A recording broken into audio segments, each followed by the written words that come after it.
ሜሪት የቋንቋ ማዕከል። አንድ ተማሪ በስንት ወር እንግሊዘኛ ቋንቋ መናገር ይችላል? እርስዎ ግምትዎን ያስቀምጡ። እንግሊዘኛ በሁለት ወር መናገር እንደሚችሉ ያምናሉ? ያውም ያለ ደብተርና ስክሪፕቶ ነዋ። አማርኛ ቋንቋ መናገር ይችላሉ? አማርኛ በመናገሩ እንግሊዘኛ መናገር እንደሚችሉ ያውቃሉ? ዲፕሎማ ወይም ዲግሪ፣ ማስተርስ አለዎት? ዲግሪ ወይም ማስተርስ የተማረ የጽንሰ ሐሳብ ዕውቀት ቢኖረውም የቋንቋ ችግር ካለበት ሐሳቡን በቀላሉ ለመግለጽ ይቸገራል።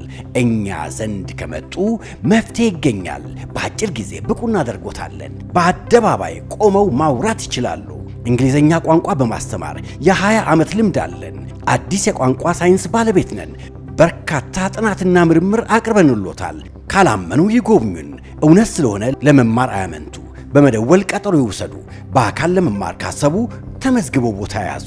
አድራሻ ሜክሲኮ ኬኬርጎን አይመን ህንፃ 2ኛ ፎቅ ላይ፣ መገናኛ ዘፍመሽ ፊት ለፊት ኬሬነት ህንፃ 4ኛ ፎቅ ላይ ያገኙናል። ለተጨማሪ መረጃ 0922 08 24 08። በጉጉት ሲጠበቅ የነበረው የዲፕሎማቶች መንደር በሆነው በሳር ቤት ሳይታችን ላይ የቤት ባለቤት ለመሆን ፈልገው ሽያጭ በመጨረሳችን እድሉ ላመለጣችሁ ደንበኞቻችን ዳግመኛ በዛው ሳር ቤት ከቫቲካን ኤምባሲ ፊት ለፊት የተለያዩ የካሬ አማራጮችን እስከ 35% በሚደርስ እውነተኛ ቅናሽ ከ80 ካሬ ጀምሮ በ5.7 ሚሊዮን ብር የቤት ባለቤት ስናደርጎ በታላቅ ደስታ ነው።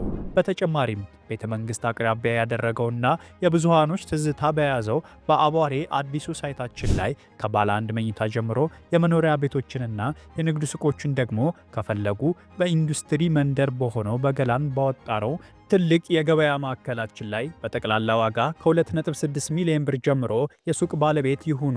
ያለን ቦታ ውስን በመሆኑ እንዳያመልጦ። ለበለጠ መረጃና ለሳይት ጉብኝት ከታች በምናስቀምጠው ስልክ ይደውሉ።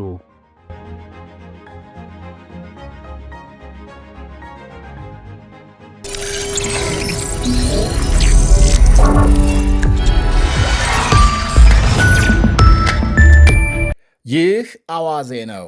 የዕለቱን ዋና ዋና ጉዳዮች እናቀርባለን። በላይ በቀለ ነኝ። ኢራን የአውሮፓን ኅብረት በአሸባሪነት ልትፈርጅ መሆኑን አስታወቀች።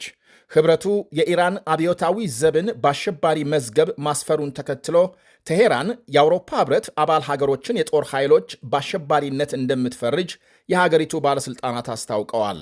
የአጸፋ ምላሽ ውጭ ጉዳይ ሚኒስትር አባስ አራክቺ በበኩላቸው ኢራን ለጸብም ሆነ ለሰላም ዝግጁ ናት ብለዋል። ዛሬ በቱርክ በሰጡት መግለጫም ሀገራቸው ለድርድር ሁሌም ዝግጁ እንደሆነችና በማስፈራራት የሚደረግ ንግግር ግን እንደሌለም ገልጸዋል። ከአሜሪካ ጋር ወደ ሰላም ንግግር የሚወስዱ ግልጽና ተጨባጭ አጀንዳዎች ተቀምጠው ከመግባባት ሊደረስባቸው ይገባል ብለዋል ሚኒስትሩ። እስከዚያው ቴሄራን ከወዳጅ ሀገሮች ጋር መመካከሯን እንደምትቀጥል አክለዋል። ቀደም ሲል የኢራን ፕሬዝዳንት ማሱድ ፒዜግሺያን ከቱርክ አቻቸው ጋር በስልክ መነጋገራቸው ሲታወቅ ቱርክ ሁለቱን ሀገሮች ለማቀራረብ ጥረት መጀመሯም ተመልክቷል። የሀገሪቱ ውጭ ጉዳይ ሚኒስትር ሄካን ፊዳን የኢራንና የአሜሪካ ባለሥልጣናትን ያነጋገሩ ሲሆን አሜሪካም ቴሄራን ላይ ጥቃት እንደማትፈጽም ተስፋቸውን ገልጸዋል። ጦርነት ከተነሳ ግን በቀጠናው ከፍተኛ ቀውስ እንደሚያስከትል አስጠንቅቀዋል። አያይዘውም ሀገራቸው በኢራን የውጭ ጣልቃ ገብነትን እንደማትደግፍ የጠቀሱ ሲሆን አሁን የተፈጠረውን ውጥረት ለማርገብ ሀገሮቹ ወደ ድርድር እንዲመለሱ ተማጽነዋል። ቱርክና ኢራን ረጅም ድንበር ሲጋሩ ታሪካዊና ባህላዊ ትስስር እንዳላቸው ይነገራል። በሌላ በኩል ቱርክ የኔቶ አባል በመሆኗም የአውሮፓ ሀገሮችን አሜሪካና እስራኤልን ጨምሮ በግልጽ ማናገር የምትችል መሆኑ በሁሉም ወገኖች ዘንድ ለሽምግልና ተመራጭ ያደርጋታል ይላሉ ታዛቢዎች። ከእስራኤል ጋርም ቢሆን የረጅም ጊዜ ጠንካራም የኢኮኖሚና ወታደራዊ ግንኙነት ከእስራኤል ባላንጣም ከኢራን ዘንድም ሰፊ የንግድ ሽርክና መመስረቷም ይወሳል። በየዓመቱ በሚሊዮኖች የሚቆጠሩ ኢራናውያን ቱሪስቶች ቱርክን ይጎበኛሉ። ለዚህም ነው ጸጥታና ንግድን የሚያውክ ማንኛውም ጥቃት ኢራን ላይ ሲፈጸም በቀጥታም ቱርክን ይነካል የሚባለው። ከማንም ሀገር ቀድማም ኢራንናም አሜሪካንን ለማደራደር መነሳቷም ከራስ ጥቅምና ከጠበቀ ወዳጅነት የመነጨ ነው ብለዋል ታዛቢዎቹ አክለው። ከሰላም ድርድር ሙከራም ጎን ለጎን ወታደራዊ ዝግጅትና የቃላት መወራወሩ አሁንም ተጠናክሮ ቀጥሏል። ዴልበርት ዲ ብላክ የተሰኘው የአሜሪካ አውዳሚ የጦር መርከብ የእስራኤል ወደብ ኢላት መድረሱ ሲነገር የቴሄራን የባህርና የምድር የጦር ልምምድ መጀመሩ ተመልክቷል። እስራኤል ወደብ የደረሰው መርከብ በሕይወት በሌለው የአሜሪካ ባህር ኃይል ከፍተኛ መኮንን ዴልበርት ዲ ብላክ ስም የተሰየመ ሲሆን ከአሜሪካ ዘመናዊና በጠላት ኢላማዎች ላይ ትልቅ ውድመት በማስከተል ከሚታወቁ መርከቦች አንዱ ነው ይባላል። ዴልበርት ብላክ እንደ ፈረንጆቹ አቆጣጠር ከ1967 እስከ 71 በከፍተኛ አዛዥነት ያገለገለ ሲሆን በ78 ዓመቱ በመጋቢት 2000 ዓ.ም ከዚህ ዓለም በሞት ተለይቷል። እስራኤል የገባው መርከብ ከአሜሪካ ጋር ወይም ደግሞ ከአሜሪካ ባለሥልጣናት ጋር የደረስነው ወታደራዊ ስምምነት አካል ነው ከማለት ውጪ የእስራኤል ባለሥልጣናት ዝርዝር መግለጫ አልሰጡም። ማምሻውን በተሰማ ሌላ ዜና የአሜሪካ መንግሥት በ7 የኢራን ዜጎችና በአንድ ተቋም ላይ አዲስ ማዕቀብ መጣሉ ታውቋል። ከሰባቱ ግለሰቦች 3ቱ የኢራን አብዮታዊ ዘብ አባላት ናቸው ተብሏል። ቀደም ሲል በተመሳሳይ የቴሄራን መንግሥት ባለሥልጣናትና ቤተሰቦቻቸው በአሜሪካ የሚያገኙት መብትና ጥቅም እንዲነሳ ተደርጓል። ባለሥልጣናቱና ቤተሰቦቻቸው አሜሪካንን የመጎብኘትና ሌሎች መብቶቻቸው እንዲታገዱ መደረጋቸውን ውጭ ጉዳይ ሚኒስቴር አስታውቋል። የኢራን መንግሥት በሕዝቡ ላይ ከሚፈጽመው ከባድ ጭቆና የሚያተርፉ ግለሰቦች በአሜሪካም የኢሚግሬሽን ሥርዓት ውስጥ ተጠቃሚ እንዲሆኑ አይፈቀድም ብሏል ሚኒስቴሩ። ይህ በእንዲህ እንዳለ በመላው ኢራን የጅምላ አፈሳና እስር እየተካሄደ መሆኑ ተሰምቷል። በዋና ከተማ ቴሄራንና በተለያዩ የሀገሪቱ ክፍሎች ሲቪል የለበሱ የጸጥታ ኃይሎች የጅምላ አፈሳም እያካሄዱ ናቸው ብሏል ሮይተርስ ማምሻውን ባሰራጨው ዘገባም። ከአሜሪካ ጋር የተፈጠረውን ውጥረት ተከትሎ አዲስ የተቃውሞ ሰልፍ ይቀሰቀሳል በሚል ፍራቻ ነው ሰፊ ወጣቶችን የማሰር ዘመቻ የተጀመረው ተብሏል። ባለፉት 3 ሳምንታት በዘለቀው ሕዝባዊ ዓመፅ 30 ሺህ የሚደርሱ ሰዎች መገደላቸውና ከ300 ሺህ የሚልቁ መቁሰላቸውን መረጃዎች ያሳያሉ። እንዲሁም ከ40 ሺህ በላይ ሰልፈኞች ተይዘው የታሰሩ ሲሆን መንግሥት አንድ በአንድ ፍርድ ቤት እያቀረብኩ በሞት እቀጣለሁ ማለቱን ተከትሎ ከአሜሪካና ከአውሮፓ ተቃውሞ ማስነሳቱ ይታወቃል። አሁንም የኢራን ኃይሎች መጠነ ሰፊ አፈሳ መጀመራቸውንና በከተሞችና በኬላዎች ከፍተኛ ጥበቃ እየተካሄደ መሆኑን ዘገባው አመልክቷል።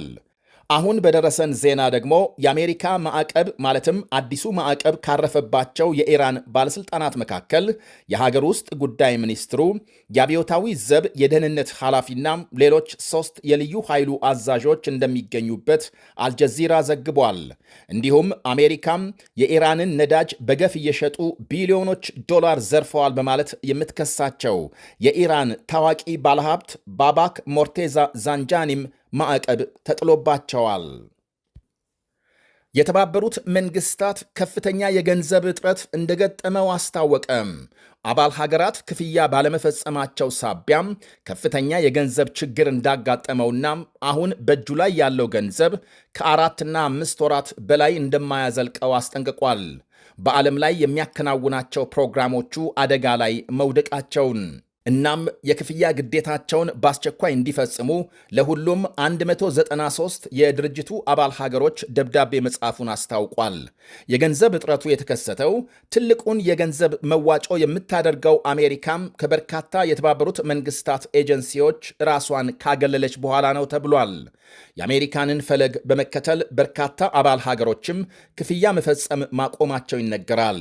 ዋና ጸሐፊ አንቶኒዮ ጉቴሬዝ ለአባል ሀገሮች በጻፉት ደብዳቤ ድርጅቱ ከዚህ ቀደምም የገንዘብ እጥረት አጋጥሞት እንደነበር በመጥቀስ ያሁኑ ግን በአይነቱ የተለየና የከፋ እንደሆነ ገልጸዋል። ከ31 ዓለም አቀፍ ኤጀንሲዎች የወጣችው አሜሪካም ባለፈው ወር ለድርጅቱ ሰብአዊ ጉዳዮች እንቅስቃሴ $2 ቢሊዮን ለመስጠት ቃል ብትገባም እስካሁን ተፈጻሚ አለማድረጓ ተመልክቷል። ጀርመንና ብሪታንያን የመሳሰሉ ሀገሮችም የክፍያ ቅነሳ ማድረጋቸው በተጨባጭ ተጽዕኖ አሳድሯል። የሲኤንኤን ቴሌቪዥን ዜና አቅራቢ የነበረው ዳን ሌመን በትራምፕ ወታደሮች ተይዞ መታሰሩ ተነገረ። ዳን ሌመን በሚኒሶታ በአንድ ቤተ ክርስቲያን ውስጥ የጸረ ስደተኞች ዘመቻን የሚቃወሙ ሰልፈኞችን ቪዲዮ በመቅረጹ መታሰሩን ዘገቦች አመልክተዋል። ቀረጻውን ያካሄደው ከሳምንት በፊት ሲሆን ተይዞ የታሰረው ትላንት ሌሊት በሎስ አንጀለስ የግራሚ ሽልማት ስነስርዓት ላይ ነው ተብሏል። ለ30 ዓመታት በጋዜጠኝነት ሙያ ያሳለፈውና የ59 ዓመቱ ዳን ሌመንና ሌሎች 3 ግለሰቦች ተደራጅተው ቤተ ክርስቲያንን አውከዋል ከመባሉ ውጪ በተለይ በዳን ሌመን ላይ መንግሥት ምን አይነት ክስ እንደሚመሰርት ለጊዜው አልታወቀም። ይህ አዋዜ ነው። በጉጉት ሲጠበቅ የነበረው የዲፕሎማቶች መንደር በሆነው በሳር ቤት ሳይታችን ላይ የቤት ባለቤት ለመሆን ፈልገው ሽያጭ በመጨረሳችን እድሉ ላመለጣችሁ ደንበኞቻችን ዳግመኛ በዛው ሳር ቤት ከቫቲካን ኤምባሲ ፊት ለፊት የተለያዩ የካሬ አማራጮችን እስከ 35% በሚደርስ እውነተኛ ቅናሽ ከ80 ካሬ ጀምሮ በ5.7 ሚሊዮን ብር የቤት ባለቤት ስናደርጎ በታላቅ ደስታ ነው። በተጨማሪም ቤተ መንግስት አቅራቢያ ያደረገውና የብዙሃኖች ትዝታ በያዘው በአቧሬ አዲሱ ሳይታችን ላይ ከባለ 1 መኝታ ጀምሮ የመኖሪያ ቤቶችንና የንግድ ሱቆችን ደግሞ ከፈለጉ በኢንዱስትሪ መንደር በሆነው በገላን ባወጣረው ትልቅ የገበያ ማዕከላችን ላይ በጠቅላላ ዋጋ ከ2.6 ሚሊዮን ብር ጀምሮ የሱቅ ባለቤት ይሁኑ። ያለን ቦታ ውስን በመሆኑ እንዳያመልጦ። ለበለጠ መረጃና ለሳይት ጉብኝት ከታች በምናስቀምጠው ስልክ ይደውሉ።